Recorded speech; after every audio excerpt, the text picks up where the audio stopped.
ஒரு மைக் இல்லாட்டா உங்களுக்கு முன்னாடி உட்கார மைக் கொடுங்க.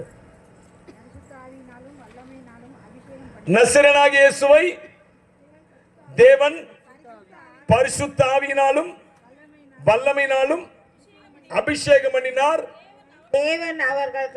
தேவன் அவருடனே கூட இருந்தபடினாலே அவர் நன்மை செய்கிறவராயும் பிசாசின் வல்லமையில் அகப்பட்ட யாவரையும் குணமாக்குகிறவராயும் சுற்றி திரிந்தார். பைபிள் வசனம் சொல்லுகிறதுங்க.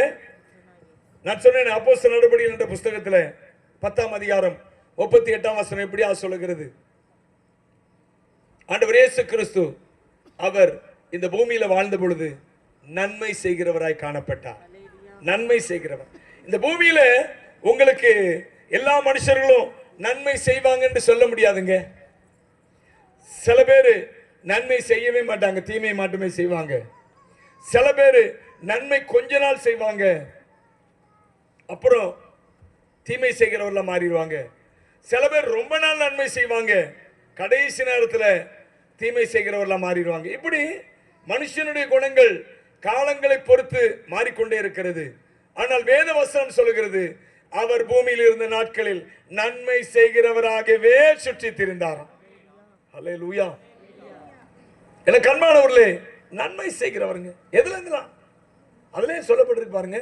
நன்மை செய்கிறவராயும் பிசாசின் வல்லமையில் அகப்பட்ட யாவரையும் குணமாக்குகிறவராயும் சுற்றி திரிந்தார். ஆமா, அதுல முதல் நன்மை என்ன தெரியுமா?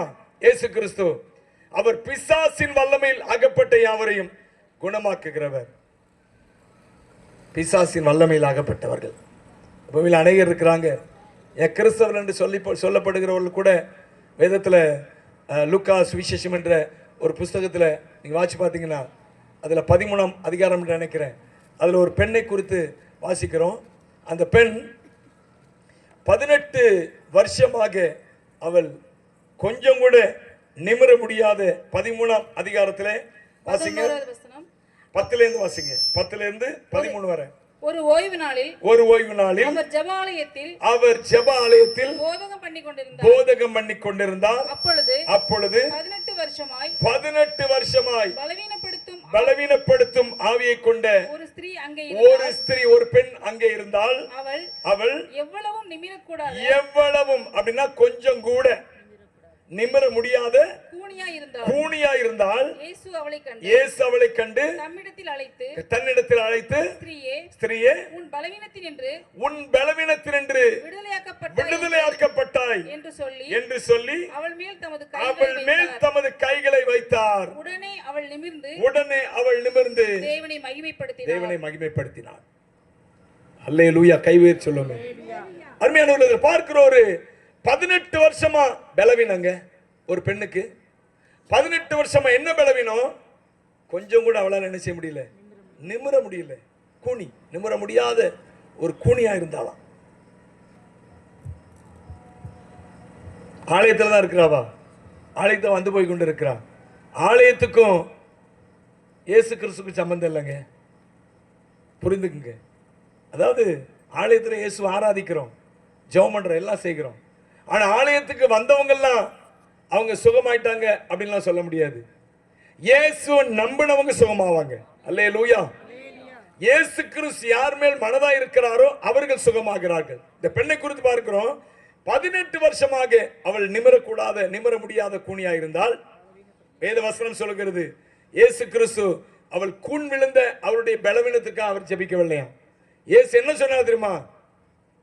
அவளுக்குள்ள ஒரு பலவீனத்தின் ஆவி இருந்துச்சு, அந்த பலவீனத்தின் ஆவியை வெளியே போக சொல்லி சொன்னார். கை வைத்து ஆமென் சொல்லுங்க. ஆமா, இயேசு அவளுக்குள்ள அந்த ஒரு பிசாசை விரட்டினார். நிறைய குடும்பங்கள்ல வியாதிகள் வந்து கொண்டே இருக்கிறது, போராட்டங்கள் வந்து கொண்டே இருக்கிறது. நினைக்கிறாங்க, அநேக காரணங்களை சொல்லிக் கொள்றாங்க. அவங்க அது சாப்பிட்டாங்க, அதனாலதான் அவங்க இந்த இடத்துக்கு போனாங்க, அதனாலதான் அவங்க உணவு பழக்கத்தை மாத்தினாங்க, அதனாலதான் இப்படி நிறைய காரணங்கள் அவங்களுக்கு அவங்களே சொல்லிக் கொண்டிருக்கிறாங்க. ஆனா நிறைய குடும்பங்கள் இந்த பிசாசின் போராட்டங்களினால வியாதிகள்ங்க. எத்தனை பேருக்கு அப்படி ஜெபம் இருக்கு? அவளுக்கு இருக்கிற பெரிய வியாதி இருக்கும், அவர்களுக்குள்ள இருக்கிற பிசாசை கடிந்து வெளியே போக சொல்லும் போது அந்த பிசாசு ஒருவேளை உடனே போவான், அல்லது கொஞ்சம் இழுத்து அடிப்பா, கொஞ்சம் நம்ம கொஞ்சம் அதிகமா ஜெபம் பண்ண வேண்டியிருக்கும். போயிடுவான். போன பிறகு அந்த வியாதி தானாவே காணா போயிடும். இது எப்படிங்க? பிசாசு வியாதியை கொண்டு வருகிறவனா இருக்கிறான். பிசாசு வியாதினால மனுஷனை பாதிக்க செய்கிறவனா இருக்கிறான். பிசாசை குறித்து பைபிள் சொல்கிறது, அவன் மனுஷ கொலைபாதகனா இருக்கிறானா. அப்படின்னு என்ன அர்த்தம்? மனுஷனை கொலை செய்வது அவனுக்கு பிரியம், மனுஷனை சாகடிப்பது அவனுக்கு பிரியம், மனுஷனை நரக நெருப்புக்கு ஏதுவாக அவனை மாற்றி வைத்திருப்பது அவனுக்கு பிரியம். பைபிள் சொல்லுகிறது, பிசாசின் கிரியைகளை அழிக்கும்படிக்கு தேவகுமாரன் இயேசு வெளிப்பட்டார். அல்லேலூயா. பிசாசின் கிரியைகளை எனக்கு அன்பானவர்களே, உங்க குடும்பத்தில் கூட அப்படி கேட்ட காரியங்கள் இருக்கலாம். யாரு கண்டா சொல்ல முடியாது. வியாதிக்காக நீங்க அங்கங்க போய்கிட்டே இருப்பீங்க. எத்தனையோ டாக்டர் இடத்துல போயிருப்பீங்க, எத்தனையோ மருந்து மாயங்கள் பண்ணியிருப்பீங்க, சரியில்லாம இருக்கலாம். இயேசு கிறிஸ்து இந்த நாளில் உங்களுக்கு வாக்கு பண்ணுகிறாருங்க. இயேசு கிறிஸ்து உங்களுடைய பலவீனங்களை அவர் சுமந்து கொண்டார். பைபிள் சொல்லுகிறது, உங்களுடைய வியாதிகளை அவர் சுமந்து கொண்டார். சிலுவையில அவர் தழும்புகளை ஏற்றுக்கொண்டார். சரீரம் முழுக்க தழும்புகள். எதுக்காக தெரியுமா? பைபிள் சொல்லுகிறது, அவருடைய தழும்புகளால் நீங்கள் குணமானீர்கள். குணமாவும் இல்லை, அவர் ஏற்கனவே உங்களுக்கான சுகத்தை, குணத்தை சிலுவையில அவர் சம்பாதித்து விட்டார். இந்த வார்த்தை கேட்டுக்கொண்டிருக்கிற என் அன்பான தேவனுடைய பிள்ளைகளே, உங்களுக்கு பலவீனத்தின் நிமித்தம் வியாதியா இருக்கலாம், அல்லது பலவீனத்தின் ஆவி உங்களுக்குள்ள வந்தபடினால வியாதியா இருக்கலாம். இயேசு உங்கள் மேல் கரிசனையா இருக்கிறார். அல்லேலூயா. பைபிள்ல ஆண்டவர் இயேசு கிறிஸ்து போன இடத்துல எல்லாம் குருடரின் கண்களை அவர் திறக்கிறார். தன்னுடைய எச்சில ஒரு குருட மேல வைக்கிறாரு. குருடன் கண்ணில் அவன் கண்கள் திறக்கப்படுகிறது. அல்லேலூயா. ஊமையும் செவிடும் ஆவியை கடிந்து கொள்கிறார். ஒரு மனுஷன் ஊமையா செவிடா இருக்கிறான்.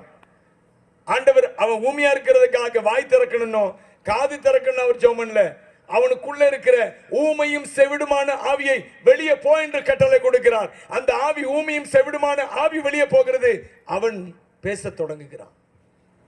எனவே கண்பான இந்த வார்த்தை கேட்டுக்கொண்டிருக்கிறவர்களே, நீங்க இந்த இடத்துல இருந்து கேட்டுக்கொண்டாலும் சரி, தூரத்துல இருந்து கேட்டுக்கொண்டாலும் சரிங்க, நீங்க ஒருவேளை எங்கள் இந்த வார்த்தை கேட்கறதுக்கு தூரமானவர்களா இருக்கலாம். ஆனால் இயேசு கிறிஸ்துவின் அன்புக்கு நீங்கள் தூரமானவர்கள் அல்ல. இயேசு உங்களை நேசிக்கிறார். இயேசு உங்களை நேசிக்கிறார். சகல வியாதியையும்